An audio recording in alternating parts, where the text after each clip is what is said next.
Hello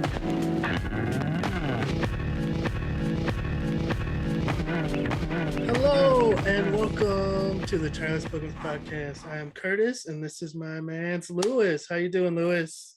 How you doing, everybody? How you doing, Curtis? I am tired. Let's let's hop that. into this.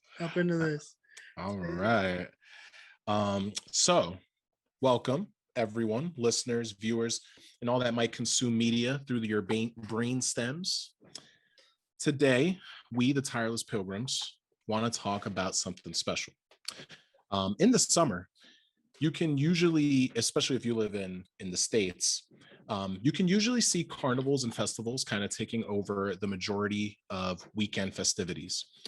And today, we have a show unlike any other to talk about. Unfinity. I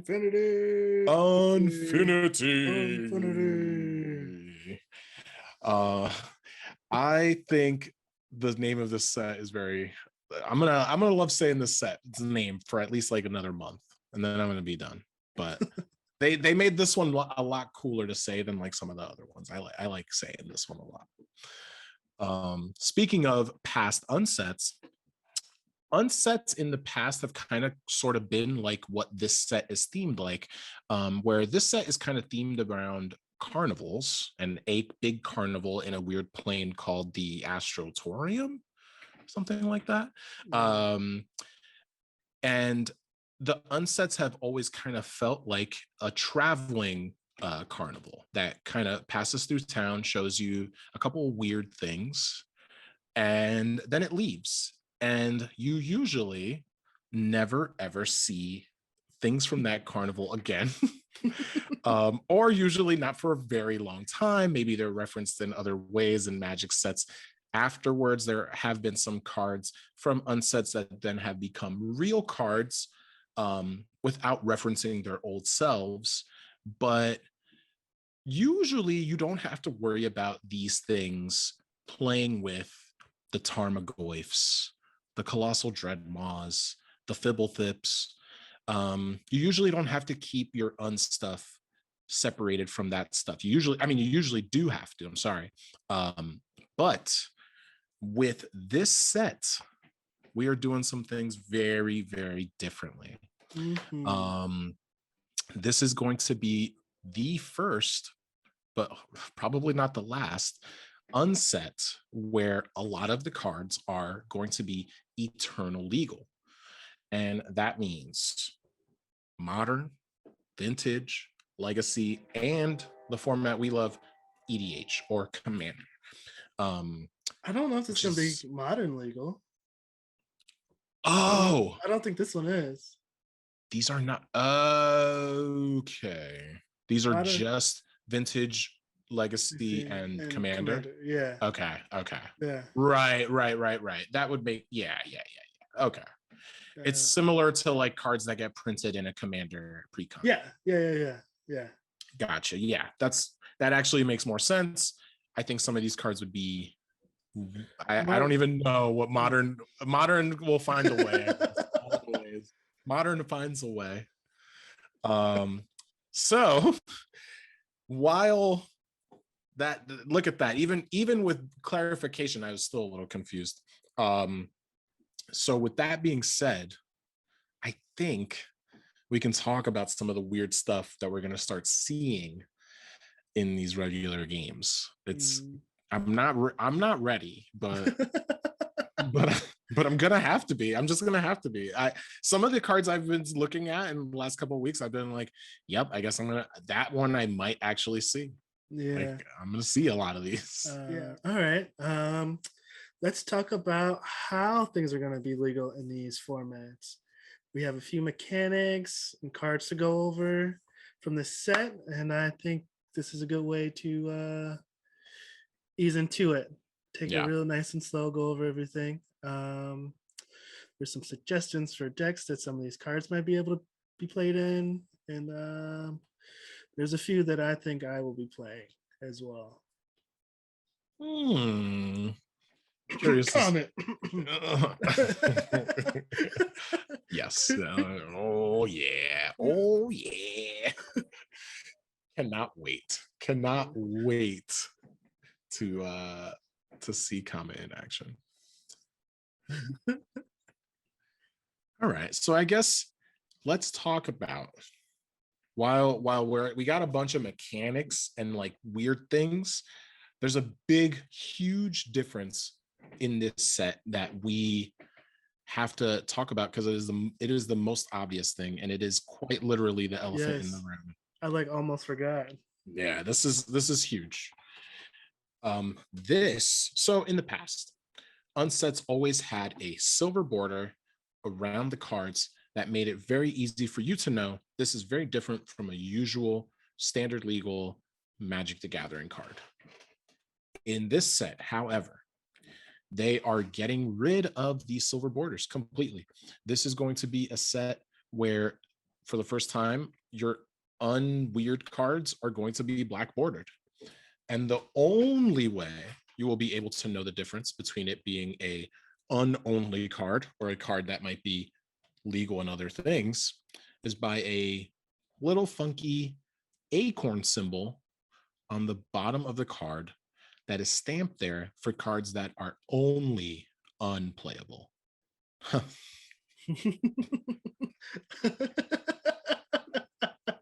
see what you did Sorry. there. I see what you did there. Sorry. Um, this acorn is probably the I don't think they've ever done anything like it, or they might have done it in the newer unproduct that came out at the beginning of 2020. It might have been. I forgot what the name of that was. It was like the unboard. Unsanctioned was that one? Unsanctioned. That might have been it. Maybe that could have been it. I know it was like a board game. Mm-hmm. I know in that set they started using the acorn symbol, and now we are seeing it, but on black bordered cards as a way to tell the difference between a card that is only legal there versus a card that can be played in regular formats. The regular format cards have the sticker that we are used to. It's kind of an oval, and it has a bunch of little planeswalker symbols within it if you look very closely. So that is going to be the way that we know the difference between what is playable always in our format versus what is playable only in an legal format. Now, the acorn cards, most of them will look like they are not playable in Commander. For example, there is a card that talks about putting yourself into your deck, basically. And that is, if you think that's something that you do in a regular game of Commander all the time, then you're playing a different format than most of us. And maybe you have a group that just plays uncards all the time, and they never told you that those are not normally legal, and that's cool. You gotta talk to your friends though. Now, while some of those cards are very obvious, there are some with a little bit more nuance that sort of look like they would be playable in Commander for sure, especially some of the ones that reference certain things that are a little bit fourth wall breaking. But certain ones are so close, so close to being like Commander playable. One I think that might stand out a little bit is a card called Sola Flora, Intergalactic Icon. She is a 5-mana 3/3 in white that has a bunch of crazy text, but basically to sum her up, any auras or equipments on her or counters or stickers on her would affect every creature on your board. And I think Curtis and I agreed that would probably be a little crazy. Broken. I think, and thinking about getting her out very early and just dropping like really not great 0 to 1 or 1 mana equipments that now are just buffing the whole team. It's just, you can do some really ridiculous stuff with her. I don't even want to, thinking about your Stoneforge not ever having to be equipped because that has it. It's just, it's so good. So luckily, some cards like that are very clearly stamped and you will not have to worry about seeing them. but at least we do have a couple of cool new things that we are going to be getting introduced to into our format that we wouldn't have had otherwise. So I am looking forward to seeing some of the weird brews that this is going to inevitably bring. Now, I know that this is confusing, but I think what we're going to talk about next might be just as confusing, if not more. What else do we have coming up? One thing I want to say before we move on to the next part is that there was a misprint with Jace, Space Valerian. I feel like there's been a lot of them that have the acorn stamp. Ooh. But it is legal in Commander. Just want to put that out there. Good to know. I need that Jace. So if the one I pick up has the acorn, I will definitely, you can find our Instagram and you will absolutely find a picture of that Space Bellerin if I get it and it has the acorn, because I'm curious. I would love to see it. All right. So when we were talking about Solar Flare, she said something about stickers. Yes, she did. Stickers are being added to Magic the Gathering. Stickers are like +1/+1 counters. They're modifications for the cards. They they work exactly like stickers. You stick them onto your cards. Yeah. Yeah. Each pack comes with a sticker sheet. It comes with 3 name stickers, 3 art stickers, 2 ability stickers, and 2 power and toughness stickers. The power and toughness stickers replace the power and toughness of the creature you have out. So say your sticker is a 5/5. You can put that on a 1/1, and now your 1/1 is a 5/5. That's real easy. That's really cool. Ability stickers are like Death Touch, Lifelink. You're flying. Those do the same thing as the +1/+1 stickers. It gives them that ability. And then you have your art stickers. This is a way to jazz up your cards a little bit. Give that Space Chase extra hat, know what I'm saying? Yeah, or put a frog in the background. Yeah. That's all I'm gonna ever be doing. Oh, put an art sticker on it? Okay. There's a lot of, I'm not gonna say a lot. There's a few cards that care about the art, and this adds different aspects to that. Like there's a commander from this set that cares about hats. That's right. So you can add that Space Chase with that extra hat. He's valid now. Very valid. And then the name stickers become part of the name of the card. It doesn't matter where on the card you stick it. It just adds to the name of the card. So it's like, let's say you have your Liliana Dreadhorde General. It can be Liliana Avocado Dreadhorde General or Avocado Liliana. I love that. I never even thought about Liliana putting it on cards that already exist. Yeah. And like making them more hilarious. Oh yeah. My God. Yeah. Oh my goodness. I was not prepared for that. But adding these stickers don't change the card besides the power and toughness stickers. So if you cover up anything with a sticker, it's still there. Just as a heads up on that. No, that's true. That's very important. Because on some things placement matters, but it's good to know only the placement of the power and toughness matters with these. Yes. What else are we talking about today, Lewis? Oh, that's right. So yeah. So we also have to talk about attractions. Yes. And one thing is also in attractions that you might get in an attraction related to our last thing are tickets.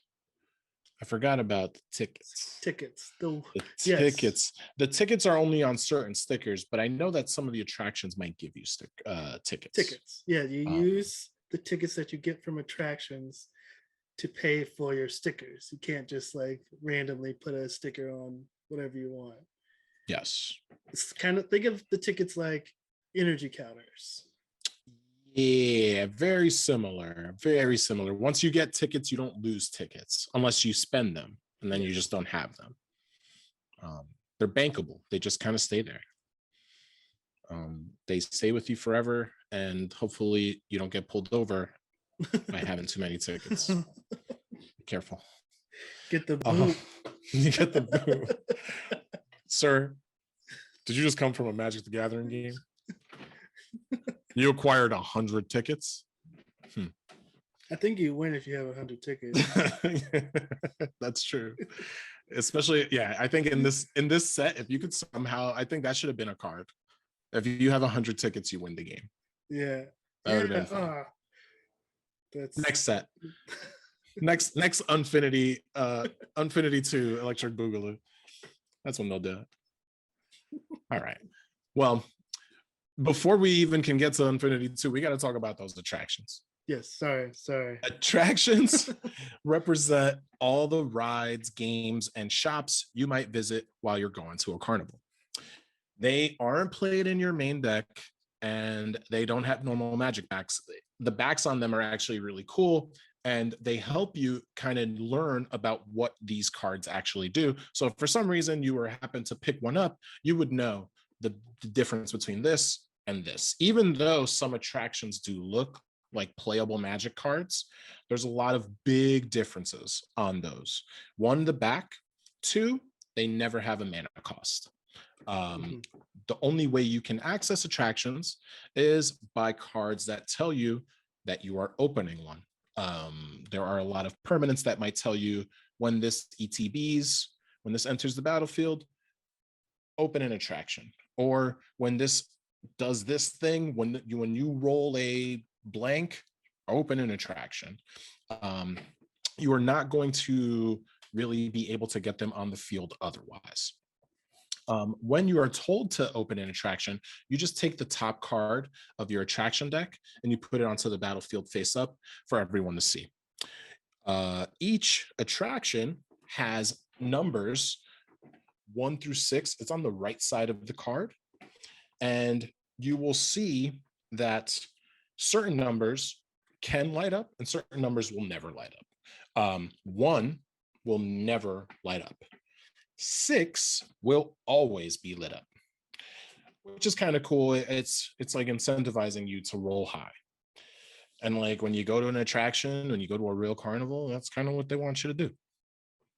At the beginning of your main phase, you will roll for your attraction. So when you visit the attraction, you trigger it, you roll a dice, and you're going to see what you land on, whether it's 2 through 6, and what the attraction does when you land on those numbers.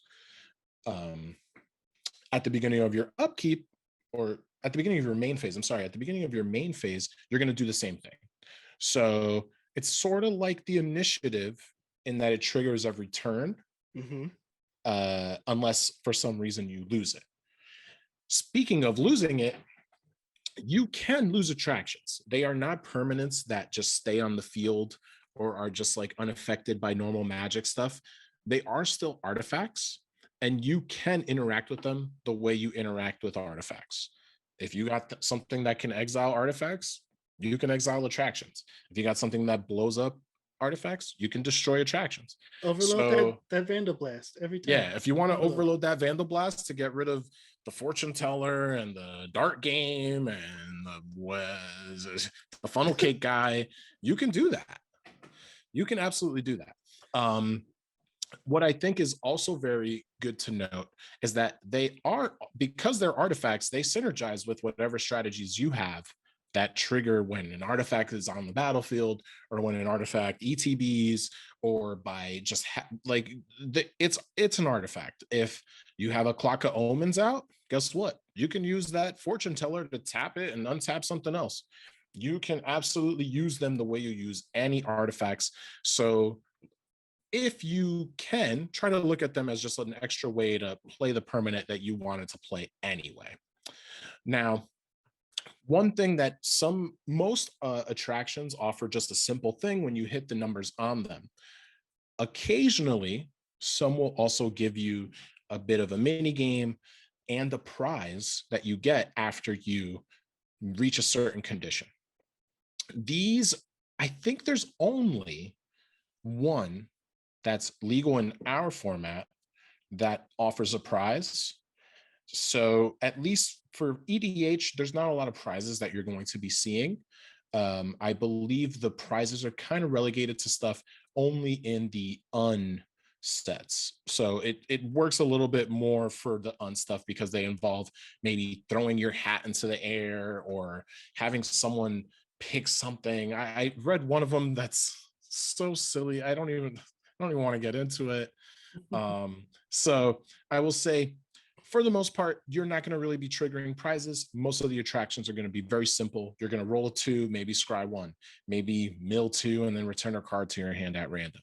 There's going to be a couple of things that are kind of cool that these do. For the most part, these do very tame things that you can do on other permanents. But there are a handful, very small handful, that do some stuff that we've not seen exactly on a permanent. So it is kind of cool to see that they've kind of given us a way to add these things to decks that maybe never had access to some of these effects. So that's one thing I do like about these, that they're giving a way to add these effects to other decks. So there you go. Those are attractions in a very tiny nutshell.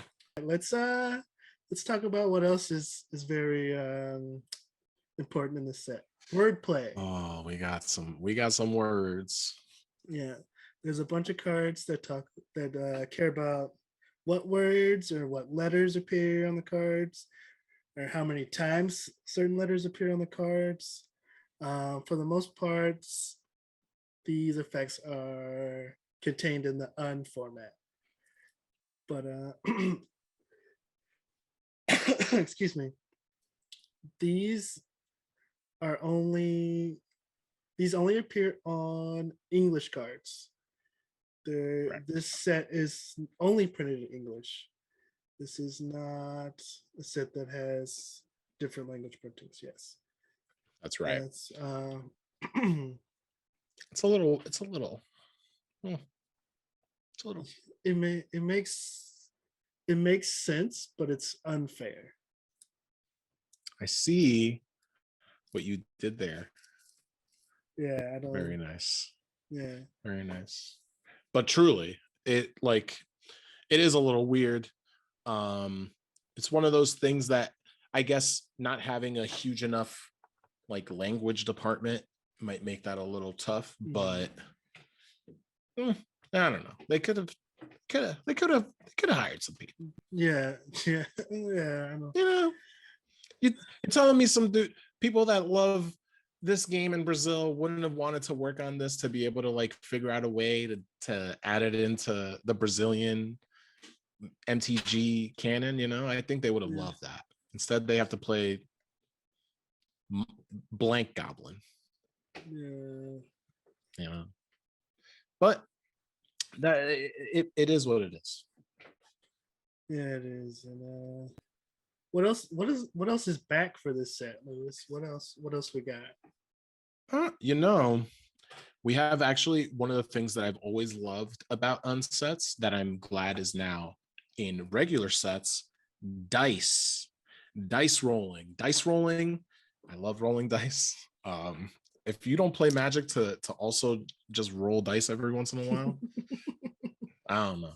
That was a huge draw as a kid. But anyways, this is not new. Magic has been doing dice rolling for a little bit, especially in unsets. Unsets have been touching on dice rolling for at least 2 unsets past.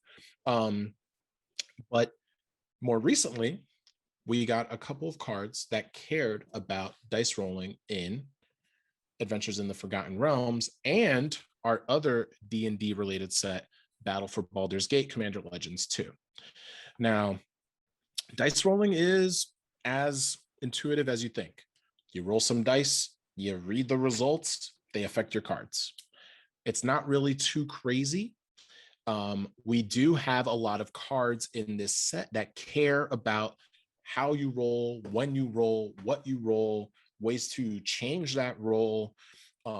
So there are absolutely some very, very excellent dice rolling payoffs in this set, and things that now can kind of help your dice rolling decks pop off even more, because you're just going to now have more options to roll dice. You can literally just be rolling dice all game now, because they have really kind of found ways to add dice rolling to cards I wouldn't have expected in cool ways. I honestly think for the most part, every dice card that I saw, unlegal only or eternal legal as well, all the dice stuff is really, really cool. And I have enjoyed reading what some of the results do. They're very thoughtful with some of the flavor behind what happens when a certain roll happens. In this set, we also have something I am extremely hyped on. We have a dog that is a planeswalker, and it rolls dice. This might be the Oh best my card in the god. set. Oh my god. I am so hyped for this dog. The It rolls bestest a coin. dice every time you activate it. So I know that I have a planeswalker deck where I didn't really have to roll too many d6s in it, but now, yeah, we're gonna be rolling d6s. Yeah. Now, that is, I think, every new thing that we are going to be seeing in this set. I think we don't have a lot of old things to see, but the things that we have that are old are pretty hype.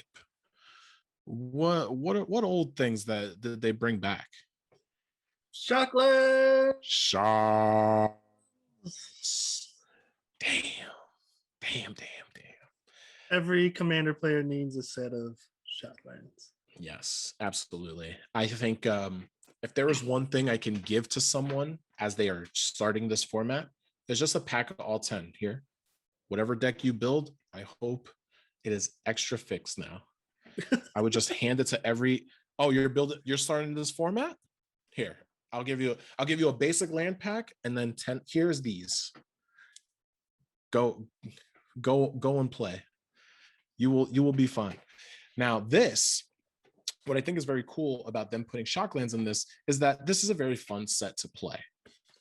In the past, unsets have always given us very awesome, amazing, some of the best full art lands that have existed in Magic's time. So now in this set, they have repaid us in kind by not just giving us full art basics that are also very, very nice to look at, but the Shocklands. These Shocklands are in space-related themed art, and they all look very different from what we are used to when we think about lands that are usually based on some sort of like earthly plane that usually looks like something you might see on our planet. Whereas these shocks have some very cool art that look very different, very, very different.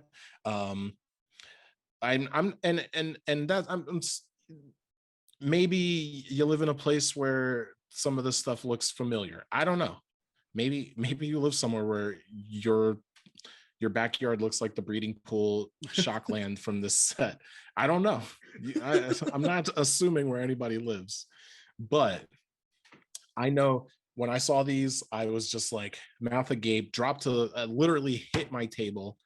I had a cartoon expression. I could not believe it. And they knew by putting these in this set, we were going to be hyped. Yes. So now you get to play this set and then also play some good lands while you're drafting the nonsense. So I think that's kind of cool. The payoff to draft this set with friends and like just laugh all night, and then at the end of the night you get shock lands to take home. That's just like, that's really hype.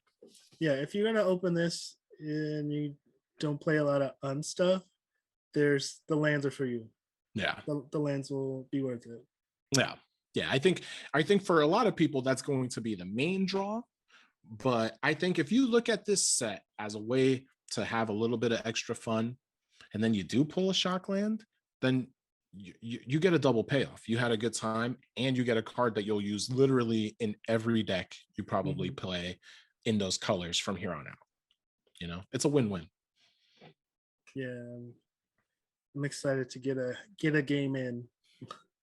We'll see how it goes. I'm stoked. I'm big stoked to play this. I hope we that's a video I'm hyped to put out, because I haven't played with uncards since, like, played them in a constructed manner since probably when I was like really young, playing, I think, one of the Unglued. It was one of the first unsets. Yeah.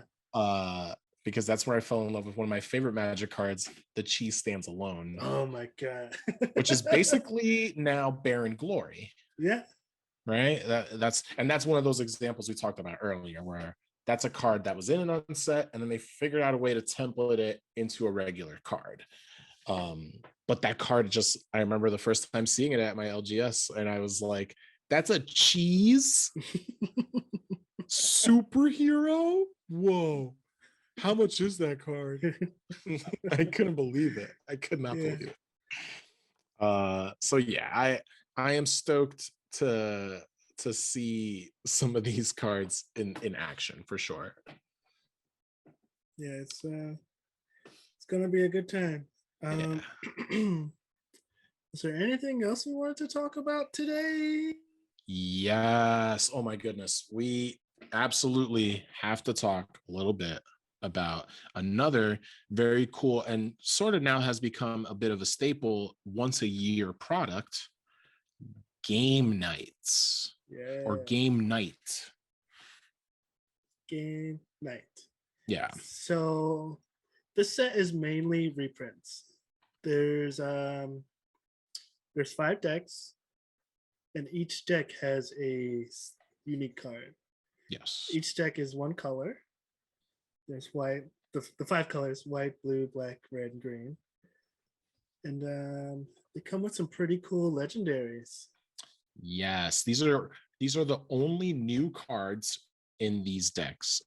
But like with every game night, they really made they made them interesting. And I can say, I feel like this is the most all 5 are interesting in all of them, because in other sets we've had some cool commanders, legendaries. I think this is the first one where all 5 of these I'm really hyped on. Yeah, man. This is great. Gonna be some crazy commanders. Or even like in the 99, these cards are so good. Yeah, so do you want to start talking about the first one?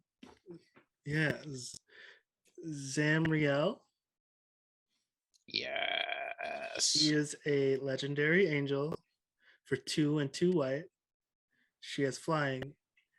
She is a 3/4. And as long as it's your turn, equipped creatures you control have indestructible. So this is very much a white strategy. Equipments, you got Stoneforge Mystic, you got Arden. This is white's bread and butter. Yes. This is, I think, what I like about this is kind of like, this is like an Avacyn that you can drop a lot earlier, because Avacyn takes 7 mana, 8 mana.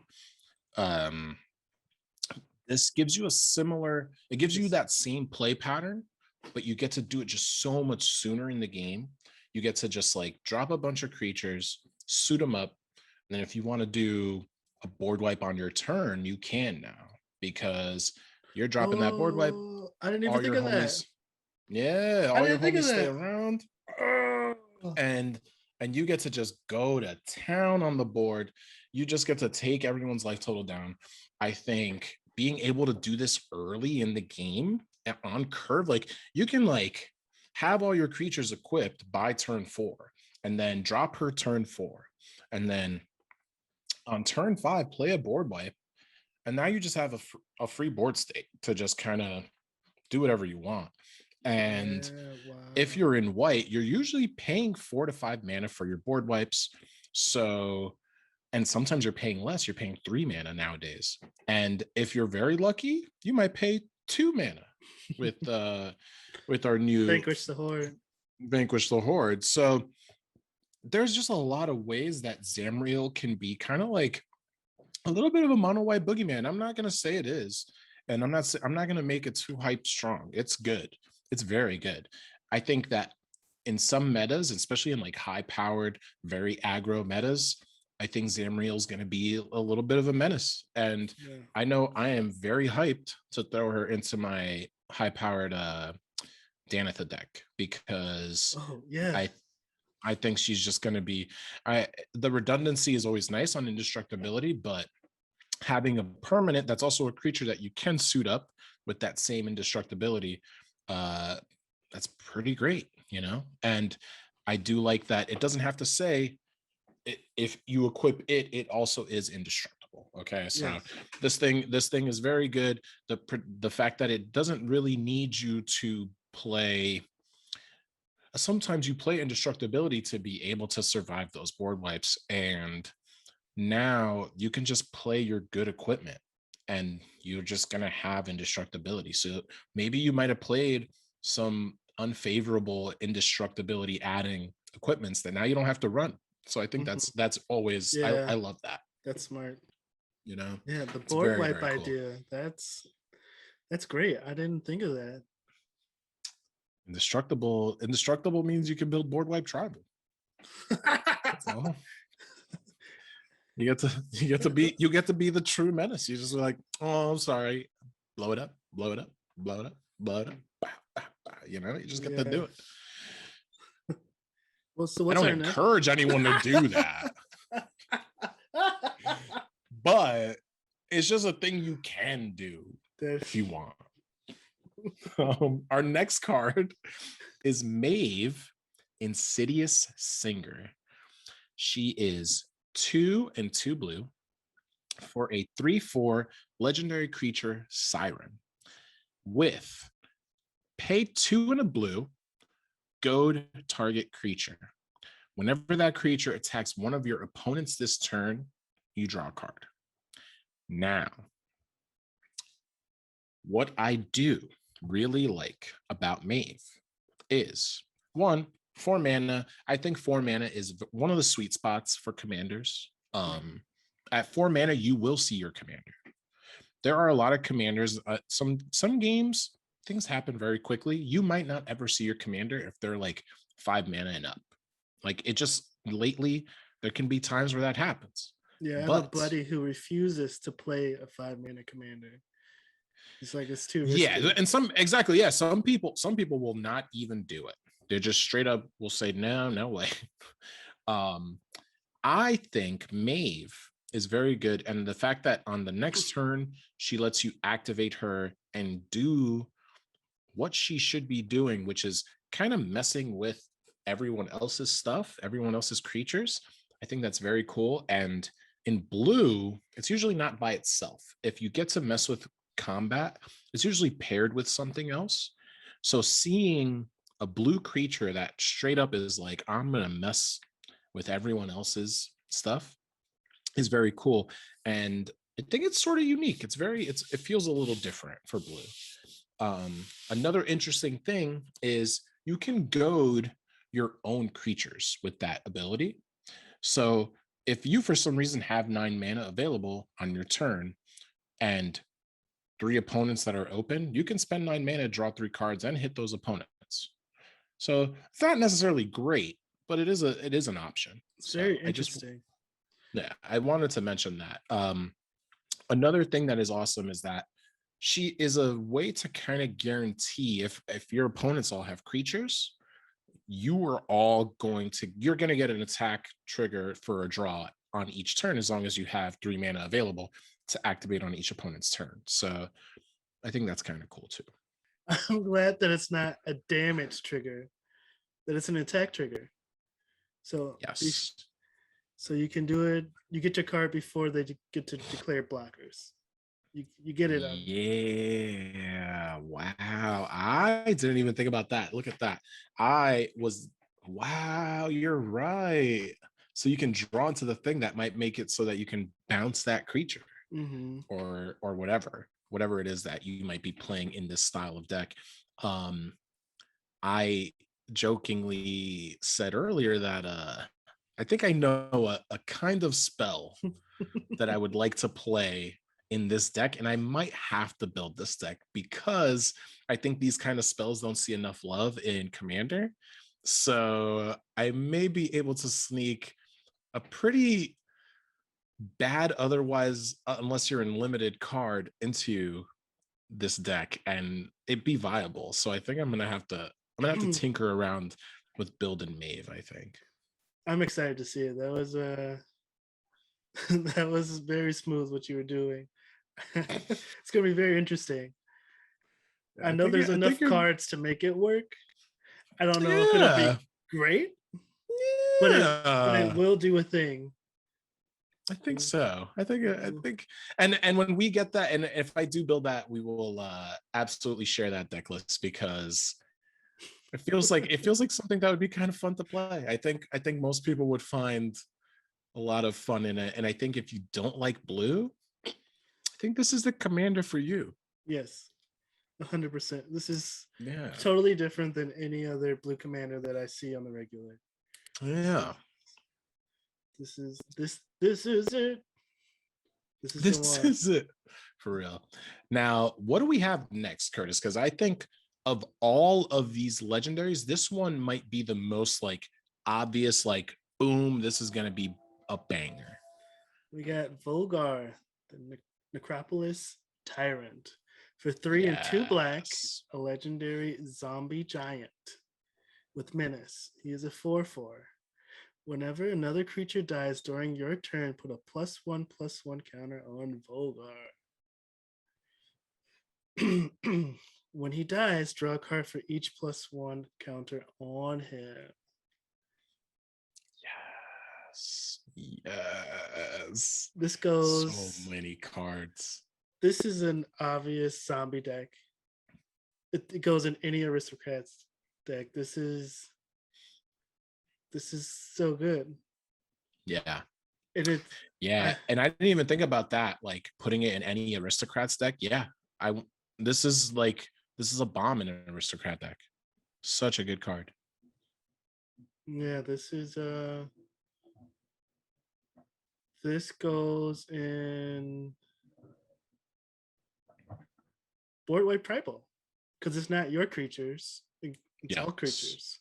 If it's your turn, Yes. you get the counters.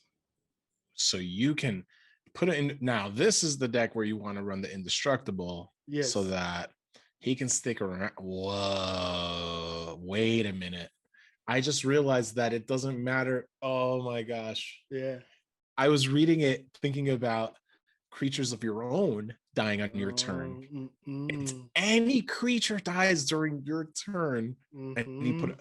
Oh man. Yeah. Why are they building so many good monocolored commanders lately? My gosh, this guy's really good. Mm-hmm. He's actually a lot better than I thought. Like, Yeah, I think ooh, he's my favorite out of these five. damn, He's I'm not. like I don't. actually I don't think he's the holy best crap. one because there's another one we haven't talked about yet that happens to be green, but just happens to be green. That's might be a little busted, but Just a little, just a little. I think Vogar, yeah, you're right about the him going in aristocrat decks is very good. I think him at the helm of the deck as a board wipe tribal indestructible tribal kind of commander is also very good.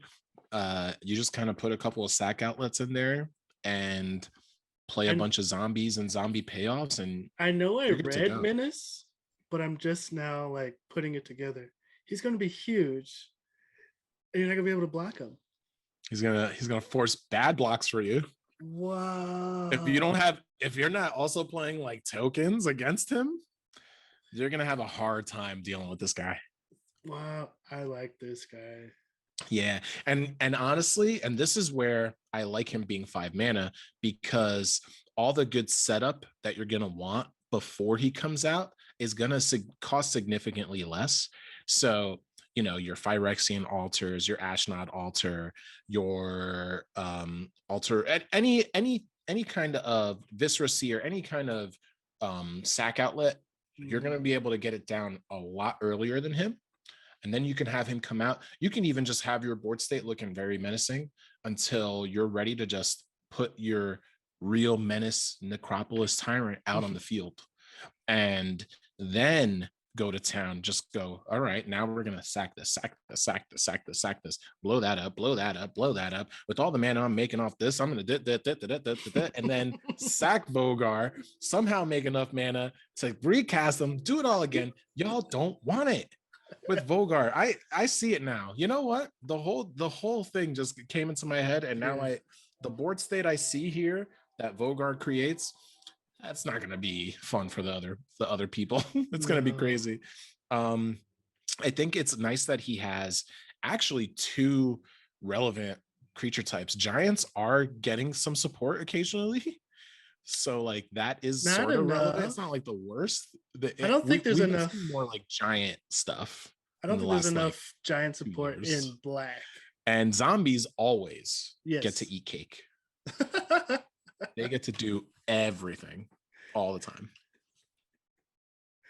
Eat cake, yeah. They get to do it all. And as they should. They're our most varied creature type when it comes to size and shape. Yes. We never know what a zombie is going to look like. Yeah. They are one of the most supported tribes. You got Oh, but don't worry. We'll talk about the most supported tribe very soon. We're going to talk about that tribe.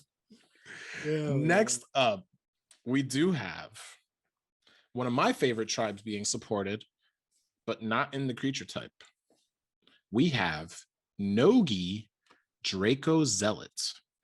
It is 1 red, legendary creature, Kobold Shaman, and it is a 3/3. So a 3 mana 3/3. Love to see it. Love to see a 3 mana 3/3. Love that.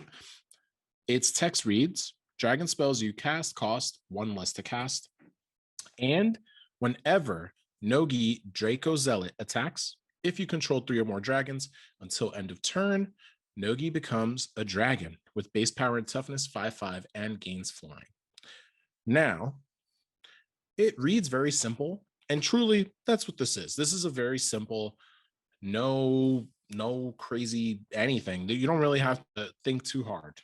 Put dragons in here, your commander makes them cheaper. And then when you have dragons, your commander becomes a dragon. And that's it. That's it. You really don't have to make it any more complicated. I think what you get to do in this deck is you get to play a lot of anthems and dragons, and just kind of make your Nogi get bigger so that when he is a dragon, you can make it worth your while. I think this is probably the easiest of the 5 to talk about. I think like he's just, there's not really much to it. Yeah, it's dragon's gonna be dragon. Dragon's gonna drag on. Dragon's gonna drag on. I think what's good about Nogi is that this effect has existed, having a reducer for dragons, but I like that this is a reducer for that in the zone. So if you don't know, there just so happens to be this commander called the Dragon that also reduces your commander, your dragons by 1, but Dragon does it whether he's on the field or not. Yeah. Nogi gets to do it only when it's on the field, but Nogi's 3 mana. Nogi's 3 mana in a color that plays rituals, spells that make you a burst of mana very quick. So I think it is very easy to get Nogi out early. Like I don't think most people are going to wait till turn 3 to play Nogi. I think you're going to get them out turn 2 a lot of the time. And I think if you do, then you just instantly like casting a Shivan Dragon in an early turn. It might seem like not, it might seem like whatever, but like that's still a flyer. This deck is going to be full of flyers. You're not really going to be playing stuff that's on the ground.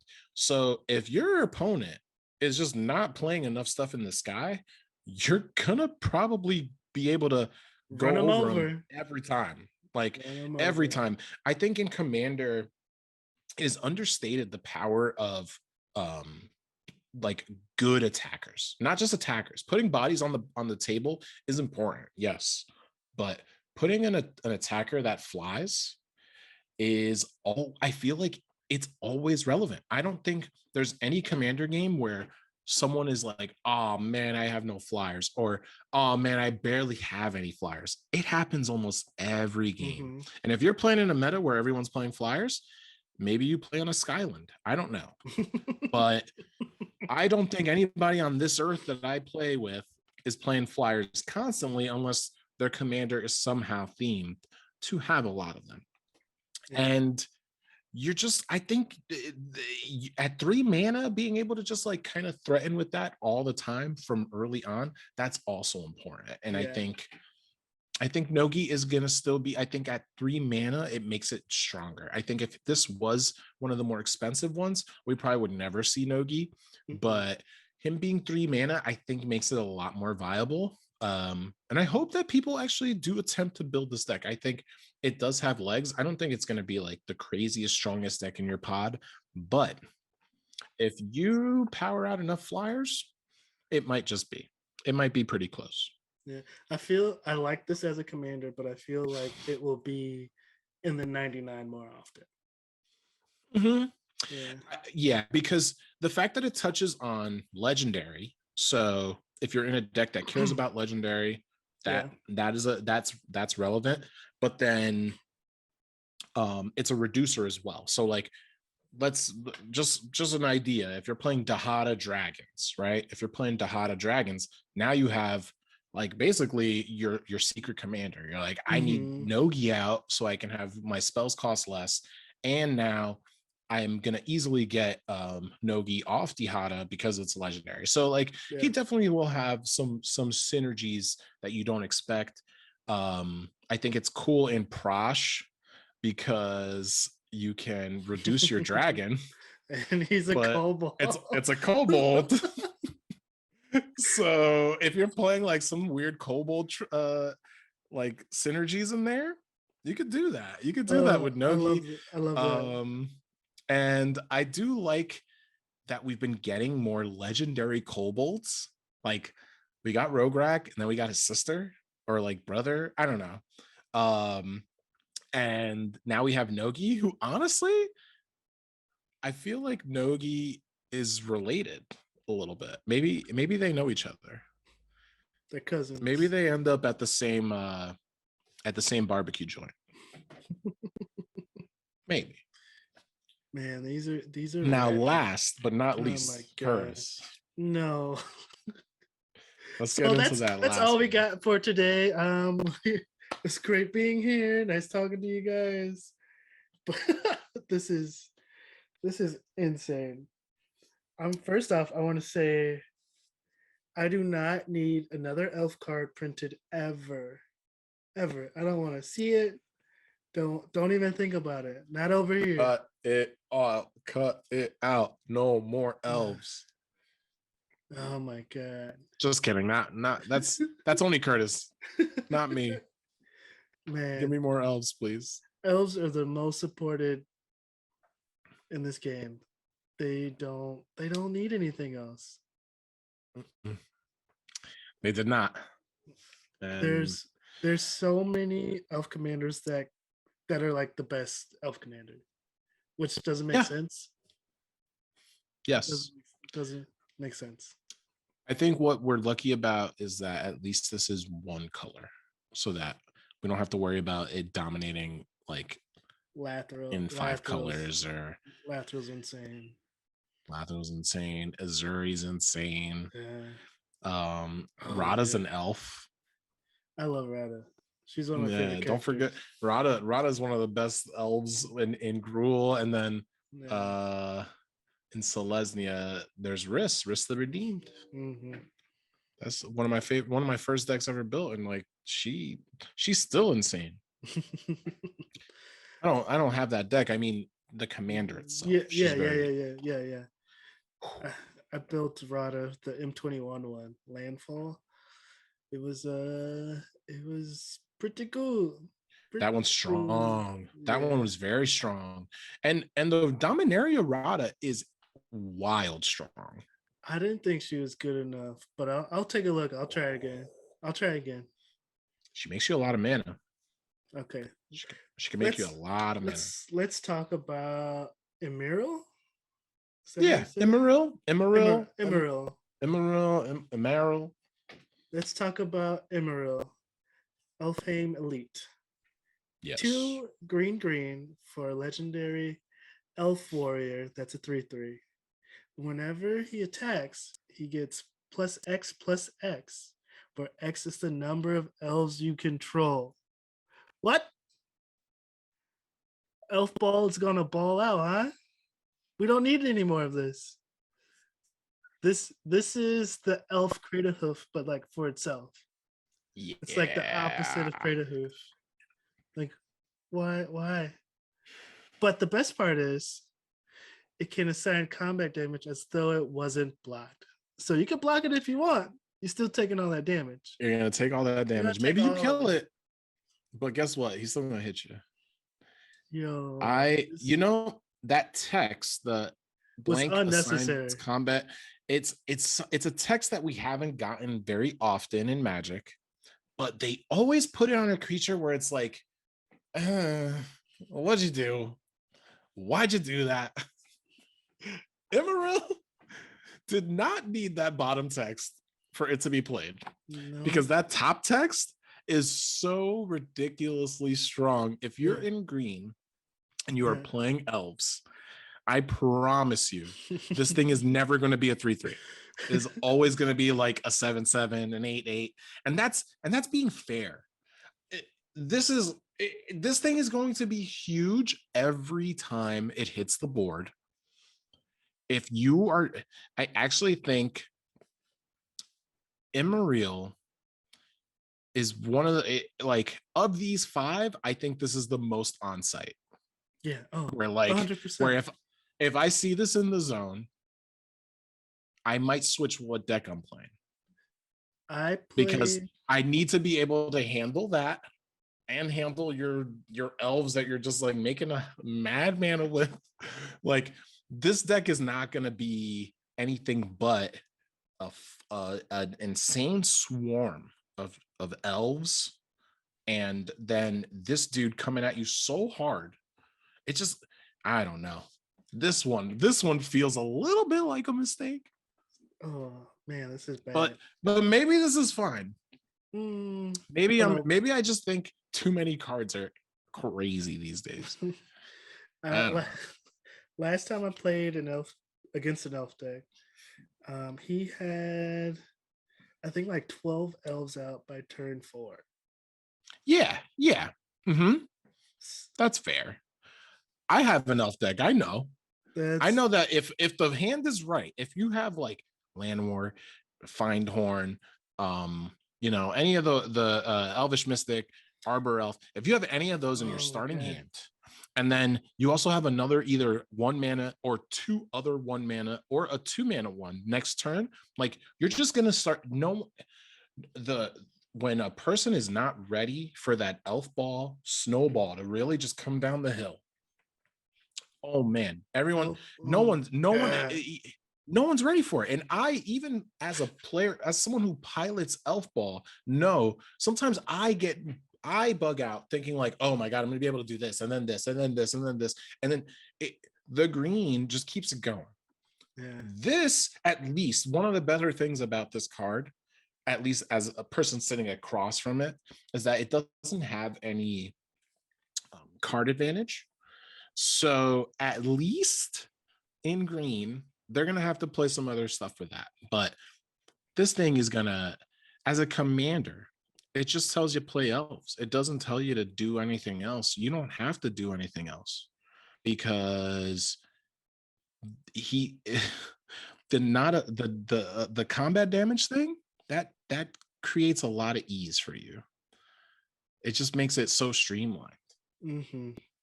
You know, Man. I So don't it was know. real nice talking about those other 4 cards. This has been great. Really appreciate you talking with me today, Lewis. This has Yeah, been man. it's been awesome. I also want to Absolutely, Magic. thank everybody out there listening, watching, consuming this content. I appreciate it. Yes. Let's We are so, I'm so hyped to be able to get these vids out. This yes. is like, I'm hyped to share this content with y'all. Yeah, we're doing the thing. Yeah. How do you want to end this in this episode? I want to ask, if you have to pick between who's cuter, this frog or this frog, you need to let us know. Is it the frog on the left, or I guess the right, or the frog on the right or the left, whichever way you're watching this? If you're flipped, whatever. Which is it? The The cute poster, frog that's, the yeah. Is it poster the or the poster plush? or the plush? The poster or the plush?